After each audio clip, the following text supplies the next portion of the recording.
ஒரு பெரிய பணக்காரர் தன்னுடைய சொந்த விமானத்தில் பைலட் கூட பயணம் செஞ்சுட்டு இருக்கிறாரு. இந்த பைலட்டுக்கு ரொம்ப நாளாக இவர்கிட்ட கேட்கணும்னு ஒரு கேள்வி இருக்கு. அன்னைக்கு சந்தர்ப்பம் கிடைச்சிச்சு சொல்லிட்டு அந்த பணக்கார்ட்ட இவர் கேட்குறாரு, சார் உங்களுக்கு இவ்வளோ வயசாகிடுச்சு, இவ்வளோ சொத்து இருக்கு, ஆனாலும் ஏன் நீங்கள் இன்னும் உழைச்சிட்டே இருக்கீங்க அப்படின்னு சொல்லிட்டு.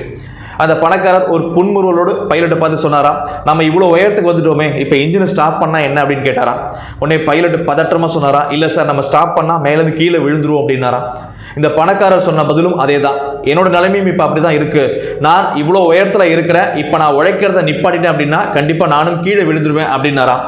நாம இன்னைக்கு எவ்வளோ உயரத்தில் வேணா இருக்கலாம், ஆனால் நான் உயரத்துக்கு வந்துட்டேன் அப்படிங்கிற ஒரு சாட்டிஸ்ஃபேக்ஷன் எனக்கு வந்துருச்சு அப்படின்னா கண்டிப்பாக நான் அதற்கு அப்புறமா எதையும் யோசிக்க மாட்டேன், மேலே முன்னேற மாட்டேன், என்னோட குறிக்கோள் பெருசாகாது, கண்டிப்பாக ஒரு கட்டத்தில் நான் கீழே விழுந்துருவேன்.